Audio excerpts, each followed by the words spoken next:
नमस्कार दोस्तों, मेरा नाम प्रशांत केदार पवार है और आप देख रहे हैं जागरूक जनता। दोस्तों, आज की यंग जनरेशन जिसको जेन जी भी बोला जाता है, इनका शादी को लेकर क्या नज़रिया है ये हम लोग यहाँ देखेंगे। शादी का नज़रिया पहले से मुकाबले काफ़ी बदला हुआ है।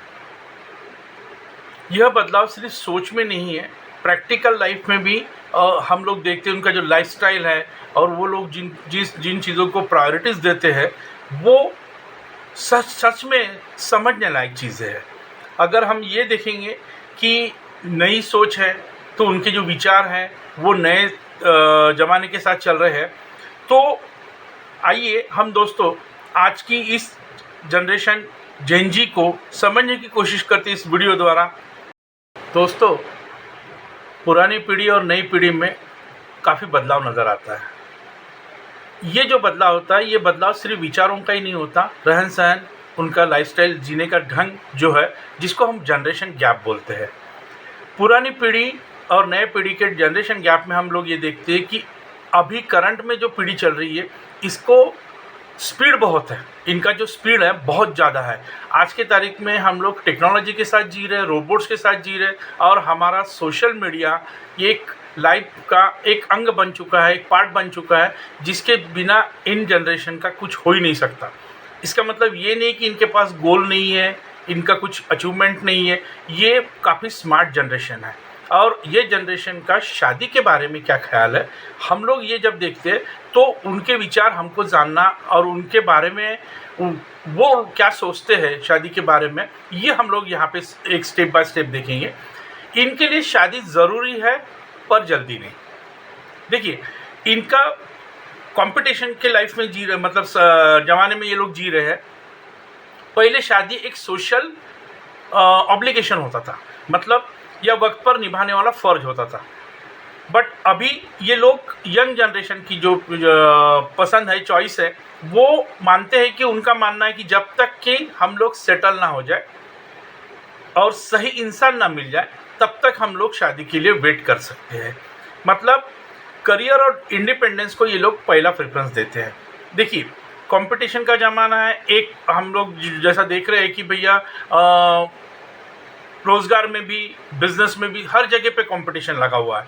तो यहाँ पे कंपटीशन में अपने आप को स्टेबल रखना, वहाँ पे टिकाए रखना, ये बहुत ज़रूरी है। तो इनका कहना है कि हम लोग पहले करियर पे फोकस करेंगे, और जहाँ पे साथ साथ हमें इंडिपेंडेंसी चाहिए, मतलब आज़ादी चाहिए। हम लोग कहीं बॉन्डिंग में फंसना नहीं चाहते या बंधे हुए देखना नहीं चाहते अपने आप को। आज की जनरेशन को अगर हम देखते हैं तो उनकी सोच शादी के बारे में अलग अलग तरीके से सोचते हैं।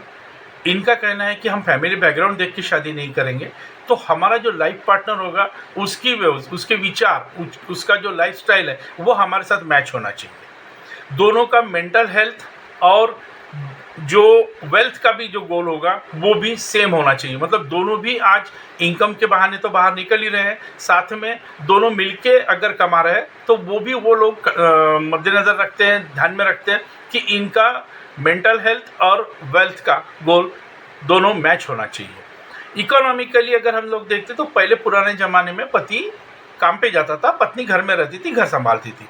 अब पति पत्नी दोनों काम पे जाते। बस मतलब ये जो जनरेशन है, ये दोनों भी इनकम के सोर्सेस के बहाने काम वर्किंग पर्सन हो गए हैं।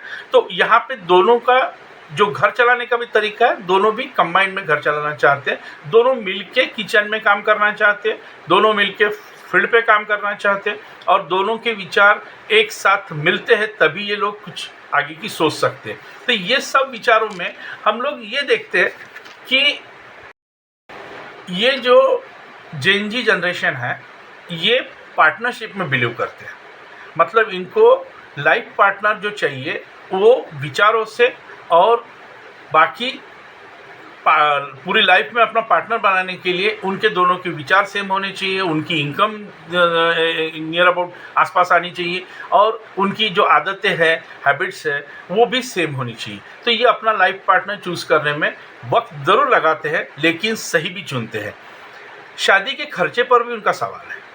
मतलब जो हम लोग एक बिग फैट इंडियन वेडिंग जो होता था कि एक बहुत बड़ा स्केल पे, एक तो टाइम बर्बाद होता था, 4-5 दिन का एक शेड्यूल चलता था, उसके बाद वेडिंग होते हैं आजकल। तो ये सब चीज़ों में जो एक्सपेंसेस होते हैं वो खर्चा बचाने के लिए इनका कॉन्सेप्ट सीधा सिंपल सा है कि शॉर्ट में शादियाँ करो या फिर कोर्ट मैरिज जैसी कॉन्सेप्ट लाओ, और इसके अलावा जो पैसा बचा हुआ है उसको प्रॉपर्टी इन्वेस्टमेंट या फ्यूचर प्लानिंग इन्वेस्टमेंट के हिसाब से या फिर घूमने फिरने के इरादे से इनको वो पैसा कहीं अच्छी जगह इन्वेस्ट करना है।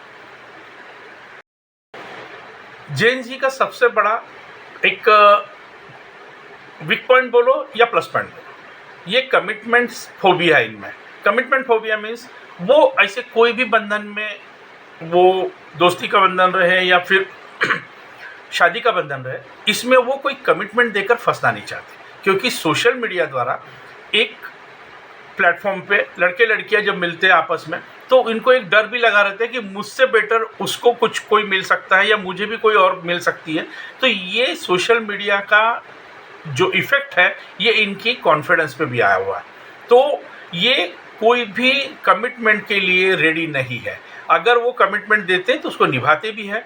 हम लोग जेन जी जो जनरेशन है इसको भी एक पॉजिटिव थिंकिंग के हिसाब से सोच सकते हैं, और इसका जो कंक्लूजन निकल आता है तो यंग जनरेशन शादी के खिलाफ नहीं है, बस वो क्वालिटी ओवर क्वांटिटी, देरी से हो पर सही हो पर भरोसा करते हैं। वो ऐसा एक साथी चाहते हैं जो उनका फ्रेंड हो, ना कि सिर्फ लाइफ पार्टनर। तो दोस्तों, अगर जेन जी के पास व्यू से देखें, अगर उनके नज़रिए से देखें तो उनकी बात भी सही है, क्योंकि ये जो करंट जो सिचुएशन है इसमें स्टेबल कुछ भी नहीं है, ना अपना जॉब स्टेबल है, ना कुछ गारंटी है, ना कुछ उसका टाइम खींच सकते हैं उसको। तो अब ऐसे सिचुएशन में क्या होता है कि वो कंफर्मेशन चाहते हैं, जब तक वो खुद कंफर्म ना हो वो आगे का स्टेप नहीं कर सकते। दोस्तों, इस विषय में आपके क्या ख्याल है? आपको क्या लगता है कि यह बदलाव सही है, या जो हमारे पुराने ट्रेडिशनल जो सिस्टम था, ट्रेडिशन जो था वो खोते जा रहा है? आपका सवाल का आपको ही जवाब ढूंढना है। ये जो सवाल है कि आपको जो लगता है आपके मन में जो है ये यंग जनरेशन जेन जी के बारे में, वो आपको कमेंट बॉक्स में बताना है। आपके जो भी सुझाव आएंगे हम उन लोगों तक पहुंचाने की कोशिश करेंगे जो यहाँ इस सिचुएशन को झेल रहे हैं। ठीक दोस्तों, वीडियो पसंद आया हो तो लाइक करें, शेयर करें, सब्सक्राइब करें, और अपने दोस्तों में उसे मैक्सिमम जगहों पे पहुंचाने की कोशिश करें। इससे ये होगा कि यही एक प्रॉब्लम नहीं है। ये जो जागरूक जनता जो चैनल हमने ओपन किया हुआ है, ये समाज सेवा या फिर सोसाइटी के काम आए ऐसे कुछ जो सवाल है उनके बारे में हम लोग डिस्कस करते हैं, कुछ सवालों के जवाब ढूंढने की कोशिश करते हैं। सो आई थिंक हम आपसे उम्मीद यही रख सकते हैं कि आप ज़्यादा से ज़्यादा इसको सब्सक्राइब करेंगे, शेयर करेंगे, और हम लोग जो नया वीडियो बनाएंगे वो आप तक पहुंचाने की पूरी कोशिश करेंगे। तब तक के लिए धन्यवाद।